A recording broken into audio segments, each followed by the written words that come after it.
In the previous lectures, you saw how you can assign different values to a variable. In this lecture, you will see values act as the most basic or primitive data elements necessary to form not only variables, but any expressions. A prominent example of conditional statements in Python is the if statement. What you can use it for is intuitive, but it is very important to learn the syntax. Think of the following. If 5 equals 15 divided by 3, then print hooray.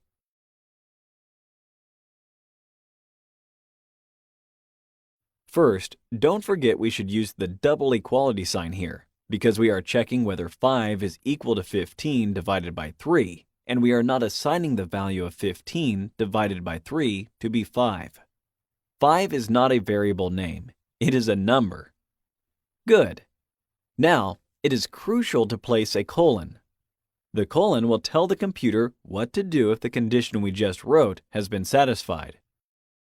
For achieving good legibility, we advise you to write the print statement on a new line. Please remember, it should be indented. Otherwise, you will run into an error. All right. Now this should work correctly. Yes, 5 is equal to 15 divided by 3. Hooray! Will it work if we check for 5 being equal to 18 divided by 3? It is not supposed to since 5 differs from 6. We got nothing because we have not told the machine what to do if the provided condition is not satisfied. So, there is no reason for the machine to print out hooray. The graph could help you imagine the process of the conditionals. Before it displays the outcome of the operation, the machine follows these logical steps. If the conditional code is not to be executed because of the if condition is not true, our program will directly lead us to some other output, or, as it is in this case, to nothing.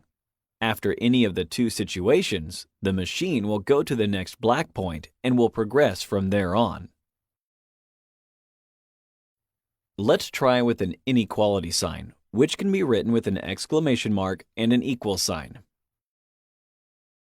Isn't 5 different from 3 times 6? Yes, it is. It is true that it is different. Hence, we have hooray as an output. This was a brief introduction to if statements. This logic will help you proceed to the next lecture, where we will complicate things a little bit, but not too much. Thank you for watching.